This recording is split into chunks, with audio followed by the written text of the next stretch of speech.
Hey guys, Jacob with Jacob Comics. Alright, we have another fun episode. We're going to be reviewing Dark Web number one. And a bunch of stuff happens. I actually really enjoyed this. I guess spoilers for my thoughts, some of my thoughts on it, or at least like whether I liked or disliked it. Now, before we get into Dark Web 1, I do want to let you guys know about the 600 subscriber giveaway. When we hit 600 subscribers, we'll be giving this book away. It's a Marvel number one. All you have to do is like the video, comment down below, and be subscribed to the channel. When we hit 600 subscribers, we'll be raffling the book off. All right, guys, let's get dived into Dark Web number one. As always, we're going to go heavy into spoilers. So if you don't want to be spoiled, that's your warning. Next up, I do want to shout out the creative team because without the creative team, we wouldn't have a comic book, right, guys? So the creative team on Dark Web number one, if I can get to the page that has it, was it at the back here? Maybe it was at the front. I am not sure. Somewhere's in here, right? Okay, there it is. Like 5 pages in. All right, guys. So the writer is Zeb Wells. The art is by Adam Kubert. Colors by Frank Martin. And letters by VC's Joe Caramagna. It does say Ben Reilly is the clone of Peter Parker, aka Spider Man.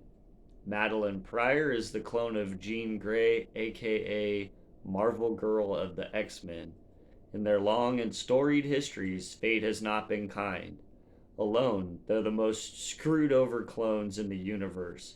But together, Chasm and the Goblin Queen will have their revenge as they ensnare New York City into their dark web.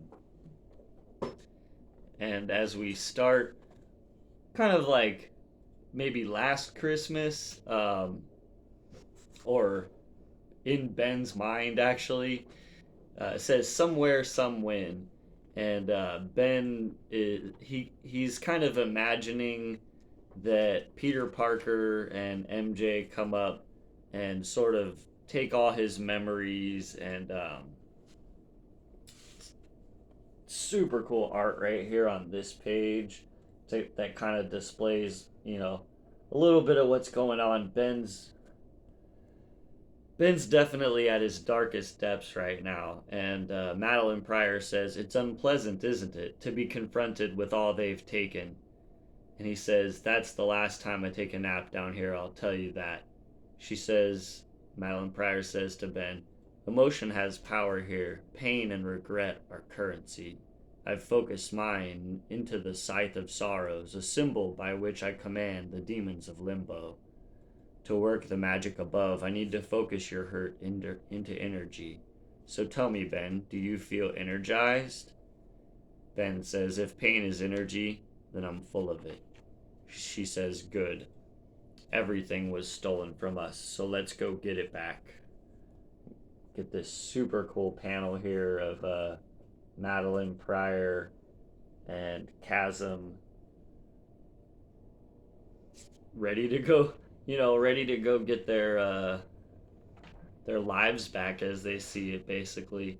And then we see the coffee bean, and it kind of catches us up with the late Harry Osborn's birthday, who there's a lot of people attending, along with Mary Jane and Peter Parker, who actually run into each other, and you know they don't end up talking for too long.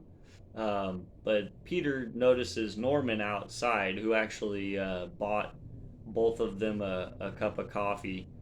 Kind of hoping, I guess, he was hoping that they would talk, but they didn't. Instead, Peter comes out to speak with Norman.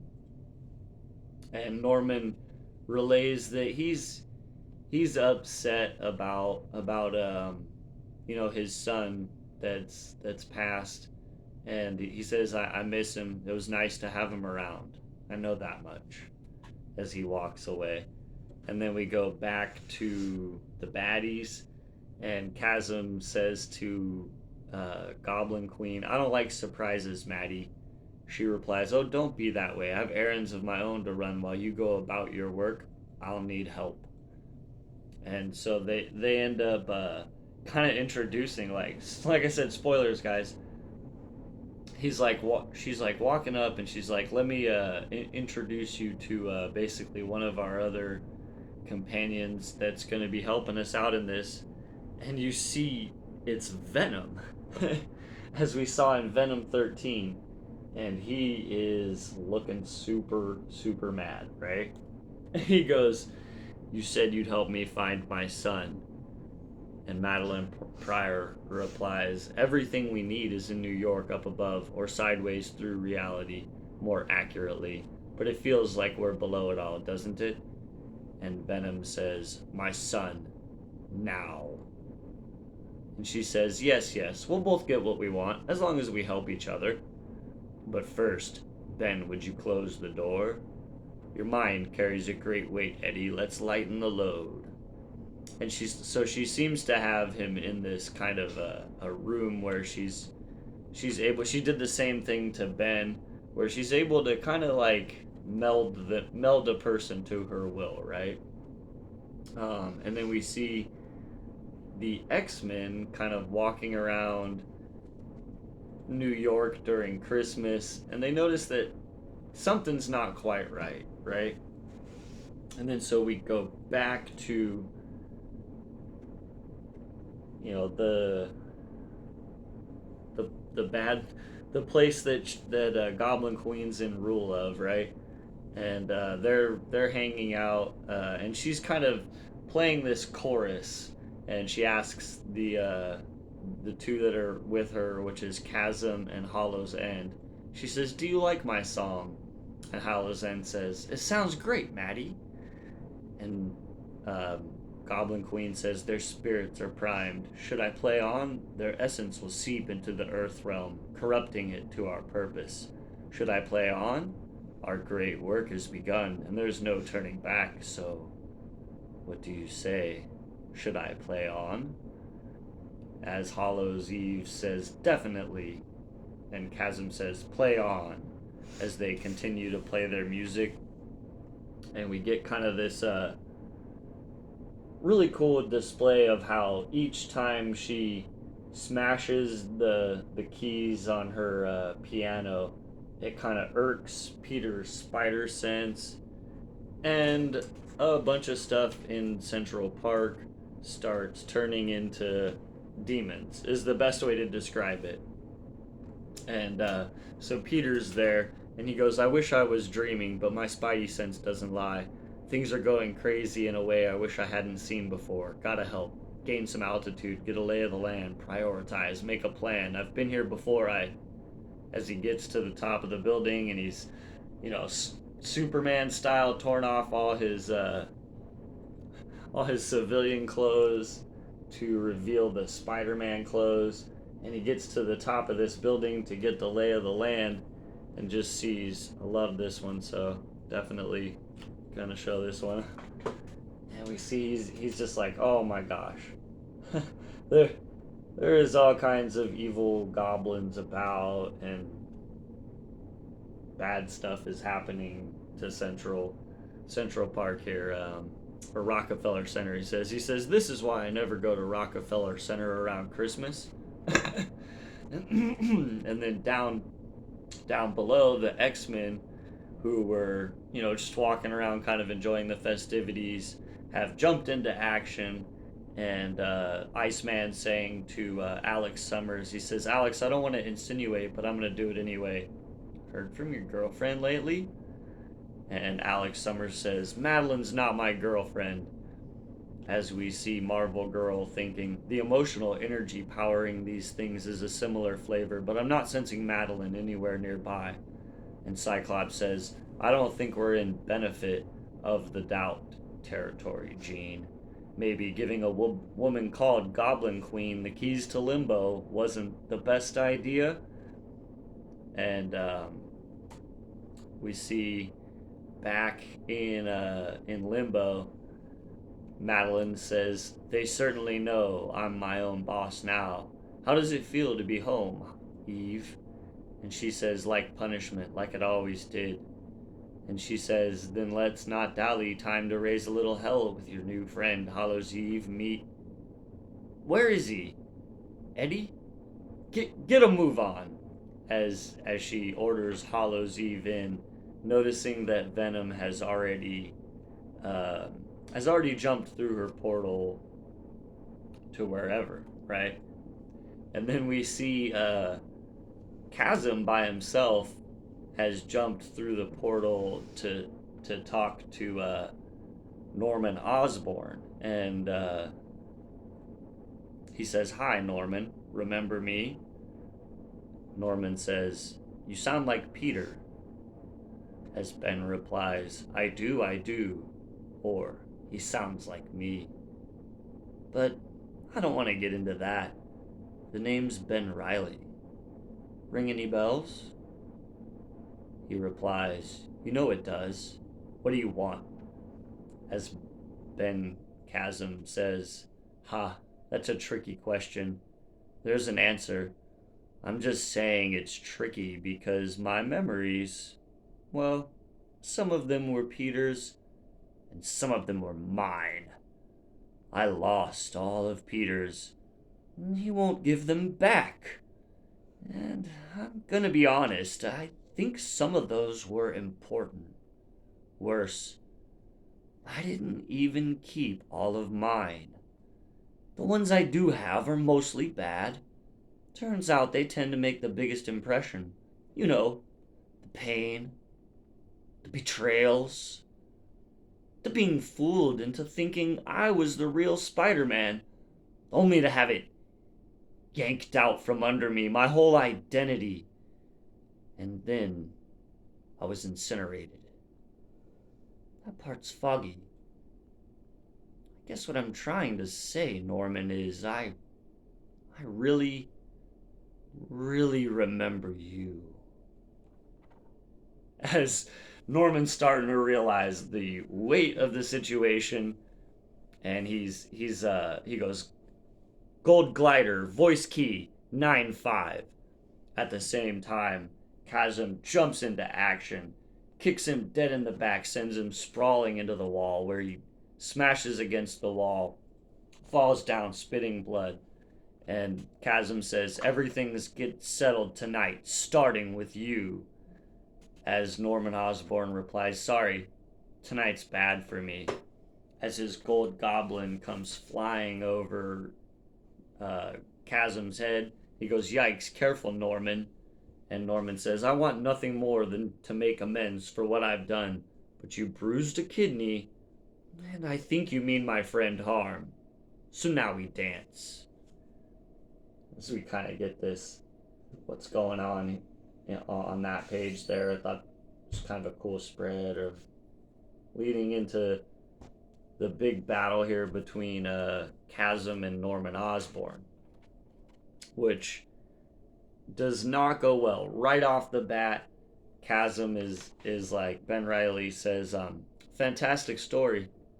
I've got one. I posed as Peter Parker and got all up in your gear." And presses a button and everything explodes, messing up Gold Goblin's gear as Chasm proceeds to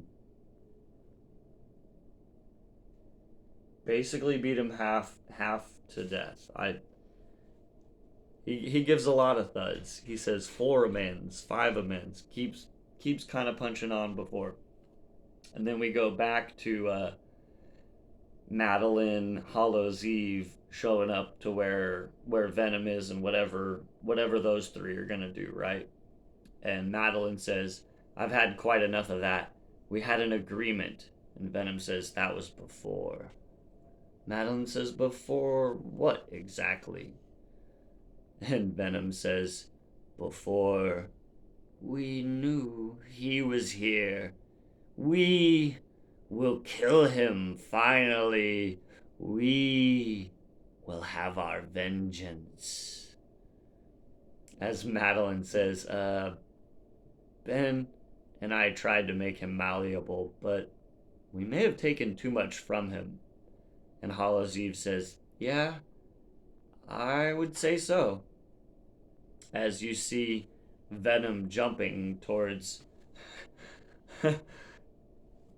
you guessed it, wherever Spider-Man is, and he's saying, "We're going to eat Spider-Man's brain."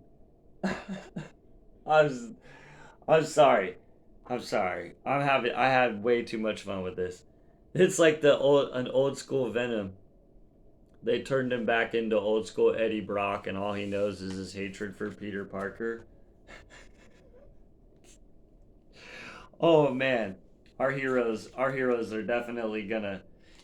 Venom's not on the good side, guys. He's not on the good guy's side. He's been coerced and oh man,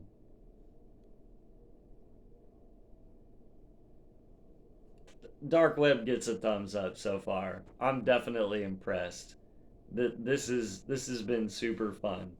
I I additionally I kind of like the setup of that these two clones have just been kind of messed with, honestly. Like if you look back through the history, the comic book history, it hasn't been a great day being Ben Riley. Let's be honest. It has not been a great day being Ben Riley. And, and scrub some of the good memories away and leave him with just the bad memories. And yeah, he is an angry, angry fella. And Madeline Pryor has, like obviously now that we're seeing how she's done it to Venom as well. Um, you can get that she's basically done this to everybody. Everybody is kind of under Madeline Pryor's willpower, if you will. So, if you're a giant Ben Riley fan, or obviously like I'm a giant Venom fan, I like Ben Riley too. Actually, you know, this isn't the end all be all of their characters. At some point, hopefully, obviously, the heroes will win the day, and Madeline Pryor, who's the ultimate kind of bad guy in this, will be defeated, and then we'll see like how will it shake out? How will everybody will they be remorseful for their actions during this? Um, and through all this, Chasm's got some new powers, which we haven't really seen put on display too much. He's basically just used Peter Parker cunning and Peter Parker Spider-Man abilities up till this point. But as you can see, to show off this super cool cover that shows a lot of the characters in here. But as you can see, he also does have kind of this green lightning. I don't know what it is. We haven't seen him really use it. It's been, what I'm saying, kind of shown. So I'm hoping too coming up, we're gonna see him fight someone who poses more of a challenge than Gold Goblin. He definitely ousted Norman real quick. All right, guys, I don't want to take this on too long. I enjoyed the heck out of Dark Web #1. I give it a thumbs up. If you guys have any more comments or want to start a conversation about the book, yeah, leave a comment below. I'm always open to talk back about more about it. That's what I have today, guys. We'll see you tomorrow and have a great day.